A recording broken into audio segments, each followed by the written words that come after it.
Oh guys, ito na naman ako, isang mabilisan lang ha, nakikita nyo ba yung dalawa sa taas, no?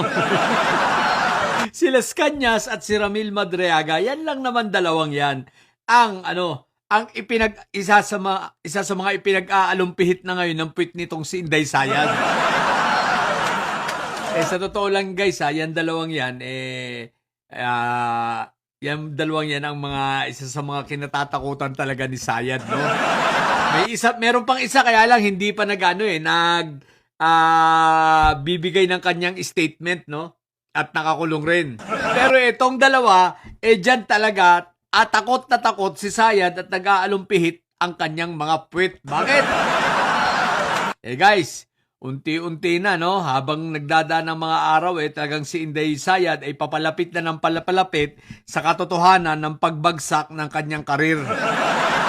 Pagbagsak ng kanyang political career at malaki ang tsansa, no, na talagang siya'y matutuluyan, natatakas na't magtatago.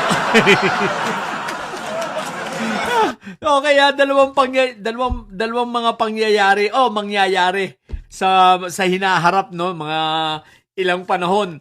Ang hindi na kayang iwasan ni Sayad at talagang kinatatakutan niya na mangyayari sa kanyang buhay. Tulad ng una, ngayong February 23, mangyayari na at hindi na talaga mapipigilan ang pagbasa ng confirmation of charges laban rito kay Fentaboy. So ano ang implikasyon nun? Simple lang. Tuloy-tuloy na ang hearing. Si Las Cañas, witness ng ICC. So, ibig sabihin, ito'y magsasalita. At huwag nating kakalimutan, si Las Cañas rin ang nagsabi na ang reyna ng Tokhang walang iba kundi itong si Sayad.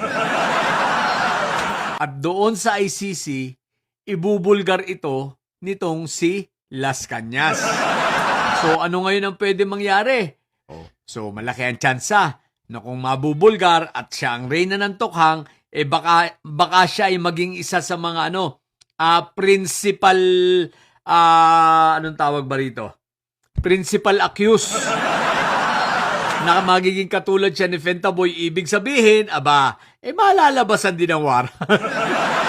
Ang problema ni Inday Sayad, saan pa siya magtatago? Kasi, pag na-impeach siya, sigurado magtatago yan, hindi niya naharapin ang plunder case niya sa Pilipinas. Siyempre, kailangan niyang pumunta ngayon, pumunta sa ibang bansa. So, ang pag-asa niya ay kumuha ng asylum. Paano kang kukuha ng asylum sa parte ng EU, no? Paano ka kukuha ng asylum dyan, kung sa lugar na yan, medyo alanganin ka at baka malabasan ka ng war.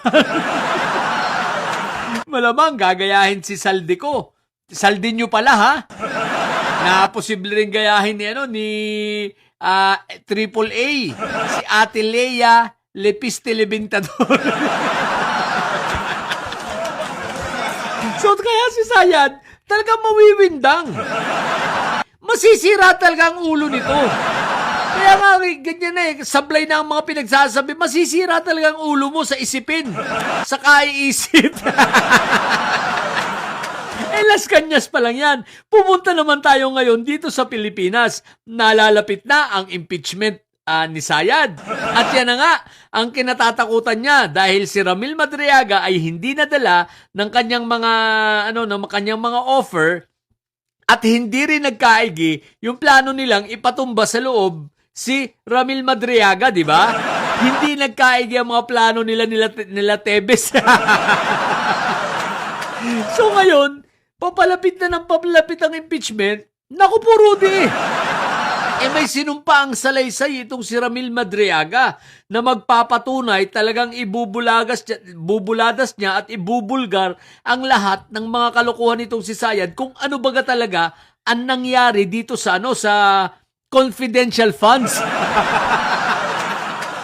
Habang si Las Cañas ang ibubulgar ang mga nangyaring EJK. Na kinasasangkutan nitong si Sayad. Si Las Cañas palalakasin, patitibayin ang mga akusasyon laban dito kay Sayad sa hindi tamang pagwaldas, no, ng confidential funds ng DepEd at ng Office of the Vice President. So, si Sayad, alumpihit na. Hindi lang yun, maraming papatunayan na katotohanan at babakapan nitong si Madriaga ang mga findings ng Quadcom, no? So ano yan, magkakaroon parang magsisynchronize ako po.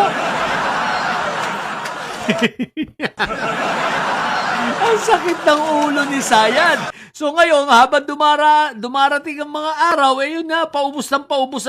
Kumbaga parang isang kandilang nauubos itong si Sayad. Parang sigarilyong nauupos. Papalapit na ng papalapit, kaya buong-buo na ang plano nito ng pagtakas. Kung sakasakali. Run, Inday, run. Catch me if you can. So yan na, abangan na lang natin ha. Ayan, ang dalawang kinatatakutan at kinawiwindangan nitong si Inday Sayad. Kaya yun, masisira na talaga ang ulo. Ang masama rito guys, si Inday Sayad ay sira na nga ang ulo, masisira pa ang ulo. Ano nang tawag ron? Di ba? Sige na, yun lang. So ayan ha, si Las Cañas at si Romel Madriaga, abangan natin ba kung ano mga mangyayari. Sa mga pupundi diligent may sayad ang tatay nyo ay karton, manatili kayo may sayad sapagkat ang may sayad ay laging high blood. Bye!